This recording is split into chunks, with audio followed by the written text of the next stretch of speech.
that crime don't pay. I love the music, fuck it if the rhyme don't pay.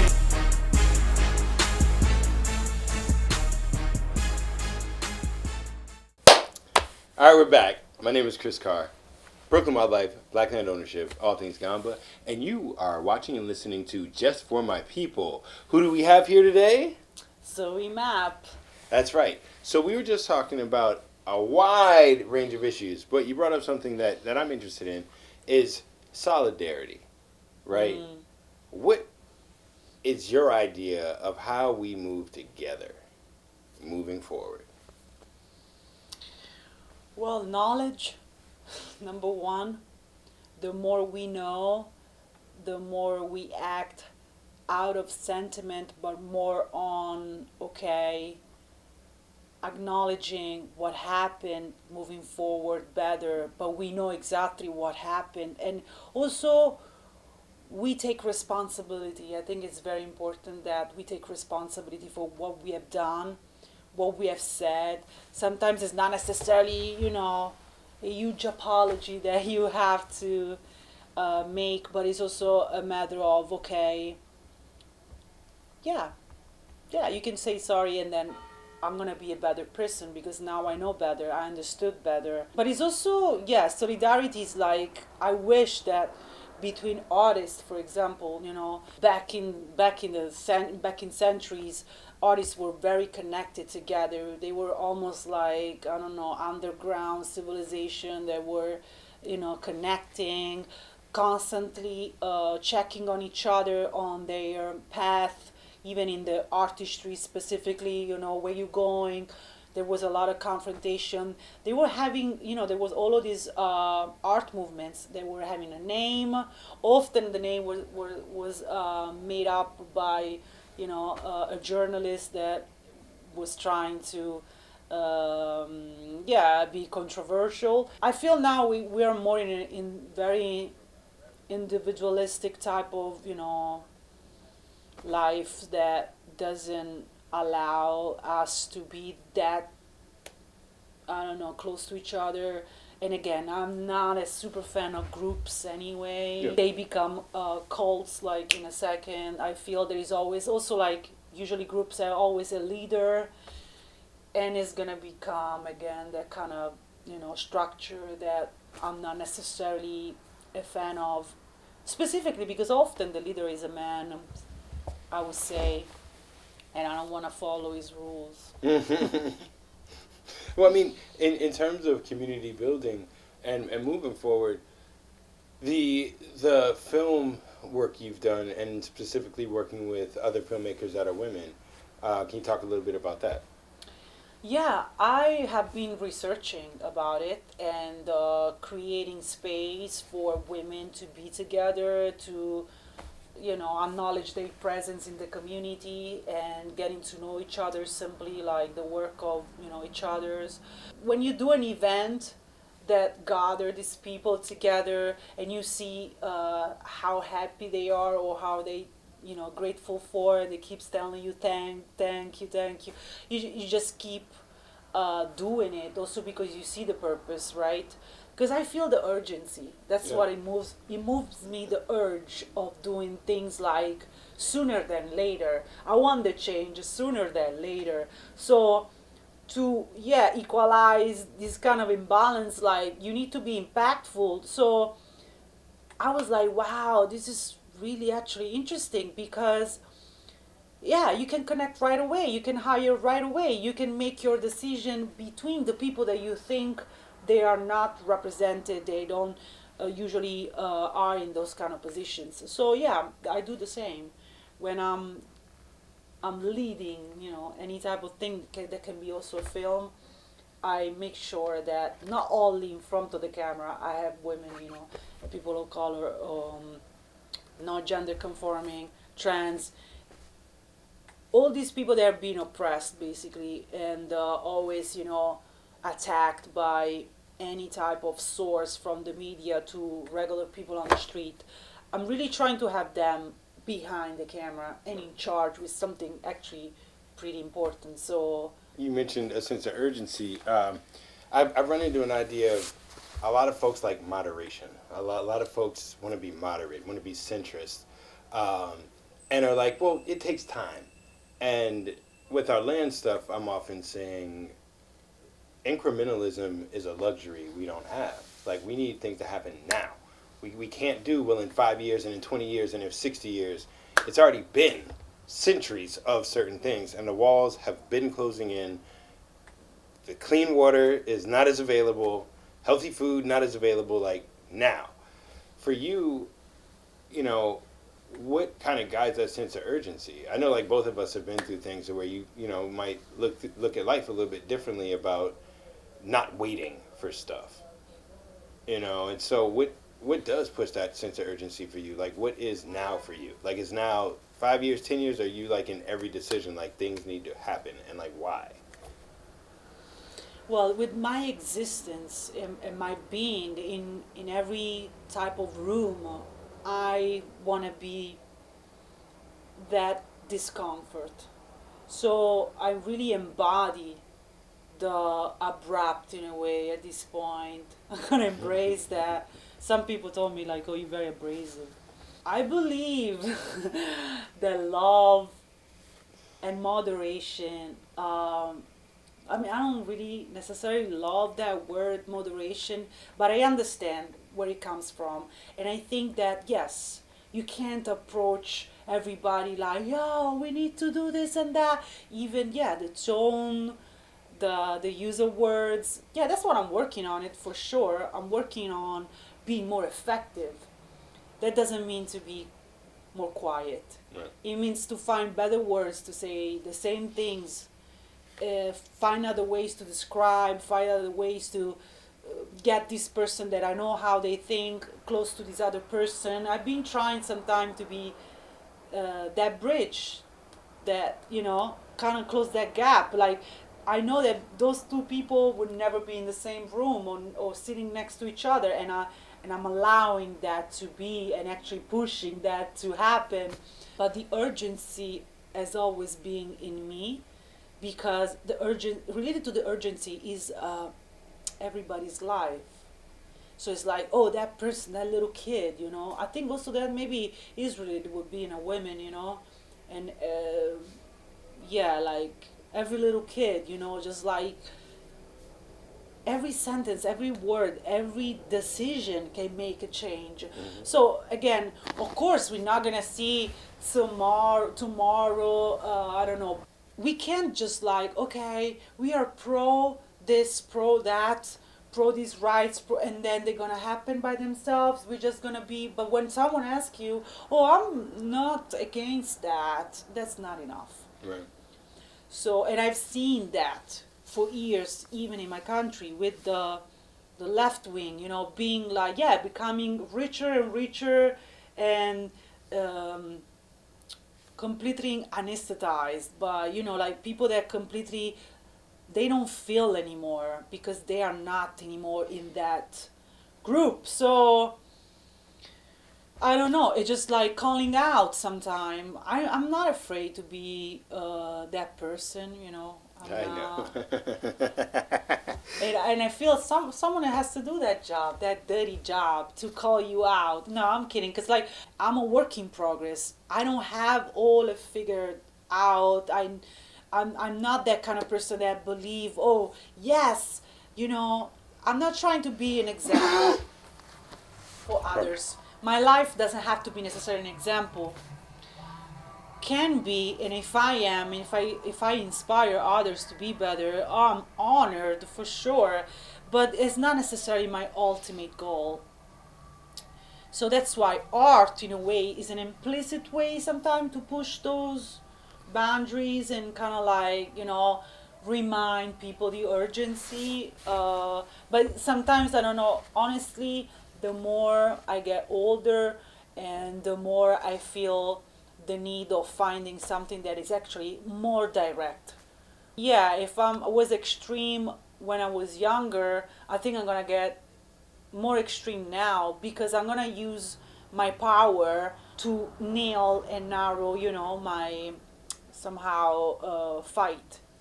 I mean, I've been thinking a lot about art as a conduit or as something that is part of a larger journey for me, and music being so central to my life. And like, I am one of the people that I think hip hop is very important because I know how much it's changed my life. I know what direction I was on before I got the hip hop bug and went deep in a really good way for me. But I'm also realizing a rap song isn't always going to be the best way for me to convey the emotion I have at the time. Doing video work might sometimes do that, but then sometimes my photo video work, I need to be able to, you need these bars. You need 16 bars to explain what I'm just thinking. But all of it then is then leading to another idea of like, is the real thing the love or the beauty I like would want to express, but part of that happens when I poke the eye of society. Part of like what I make is not the world is flowers and waterfalls and blue skies. I'm the person that's like, yo, you stepped over the person that's unhoused, didn't look at them to make sure they're alive, and we're in a city where they're multi-billionaires. No one should be on the street almost half dead, and we shouldn't be apathetic to it, and there should be some way that if I call somebody, it's not the cops who might arrest them. And people are like, whoa, that's not fun to listen to in the club. And it's like, well, to get to the club, I got to see that type of shit happen, you know? And so my art is going to reflect that. How, for you then, in making your art where like you don't mind being abrasive, where you include some of these ideas or themes some folks may not always be ready to appreciate, how do you not let that get to you? How do you stay driven and not burn out? Is a consistent work of, I don't know, I feel that the purpose is immaculate because it's bringing people together. So that's why I'm like, I know that in the core of my work and of my persona is that, the ultimate goal. It's just like, I was thinking about Rodney King right now for a second when he says, can we all get along? Yeah. Well, since those days, no, we can't. Seems like it.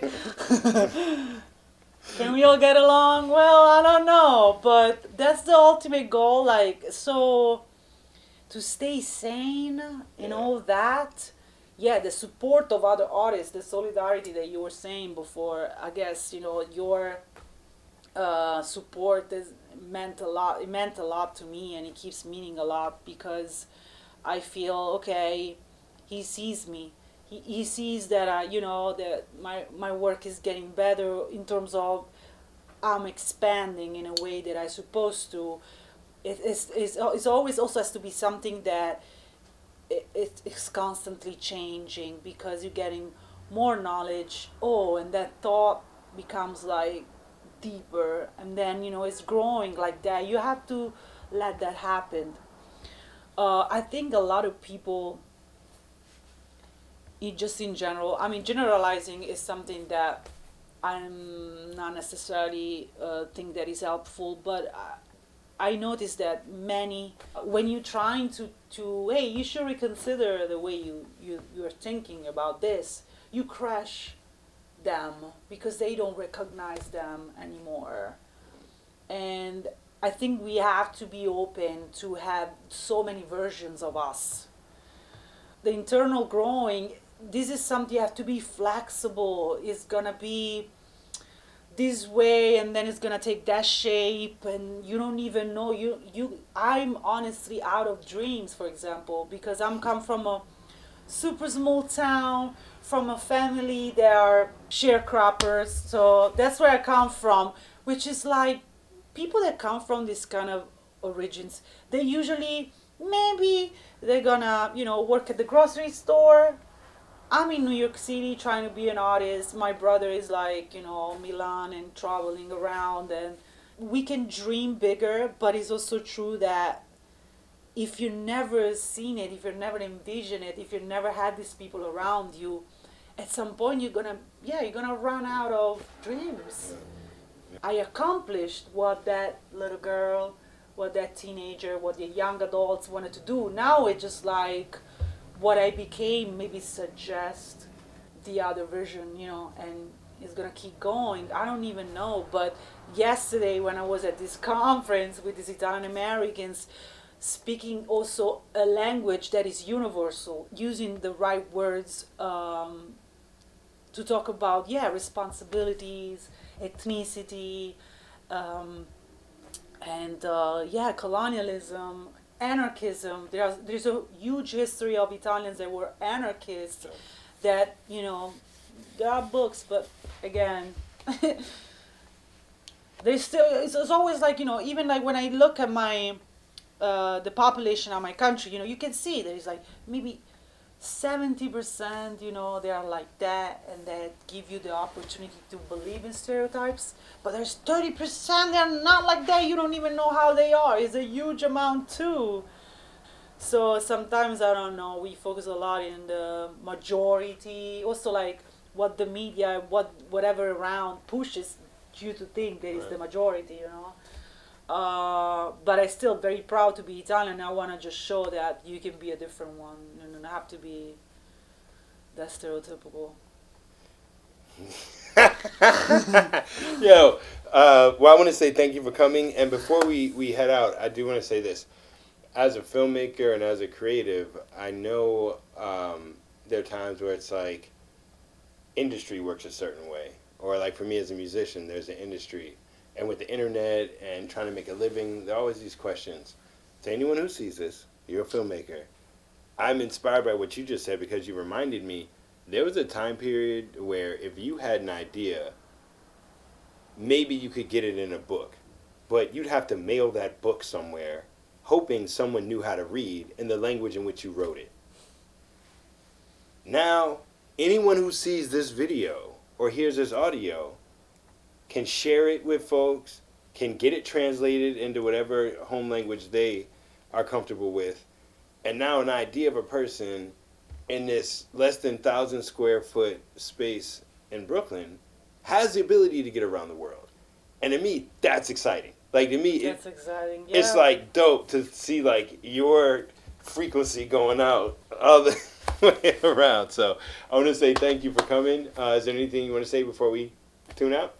Well, I want to say that what I ended up doing here also was extremely inspired by just looking at your work, the way you were navigating these events that you were curating, and the way you have been speaking to me was always like, I don't know, I think like the way I just watching you putting all these people, different backgrounds, different everything together, and I was like, how nobody was doing what you were doing, and I still till these days I think that not so many people are doing what you do, and it's been like an incredible journey, and it's so incredible to watch. So you're a great inspiration for who I am today. Thank you. Well, now I would say when we and Black Land Ownership. We are here. When we first met, one of the things I appreciated most about you is how vocal you were.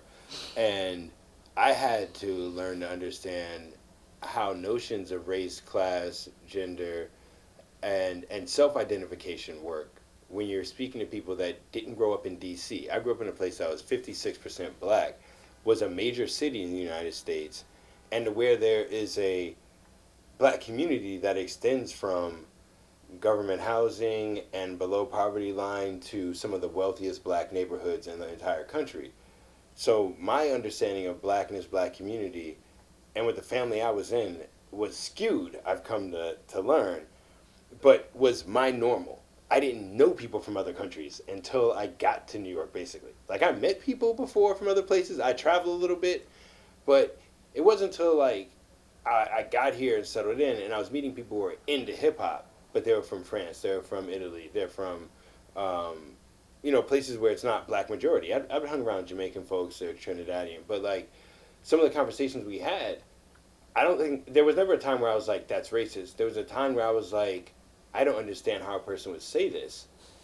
But because of how vocal you are, I did learn to understand perspective and to then be able to have the conversation better with people the next time. Or that when we spoke, not to assume when you said things, it was fill in the blank from, you know, by the time I met you, I'm in my upper 20s. I heard a lot of white people say a lot of crazy shit. And it started to put me on, would you start with, I know where that ends up. I don't want to hear the rest of that shit.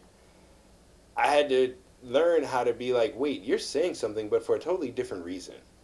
And to understand that, and then to be able to be like, well, here's why I still don't agree or do agree or why it's different, and have the conversation so that we still homies decade plus years later, instead of you being like, yo, you're too difficult, or me being like, you don't know what the fuck you're talking about. You know, and to me, I think that is part of the reality of when you bring people from around the world into the same room. Y'all are gonna have to talk through some like realities, and hopefully you'll be sitting in the room talking decades later. You know. Well, Yeah. All right. Well, thank you for coming on. Peace out. Just for my people, live. You are rocking with the best.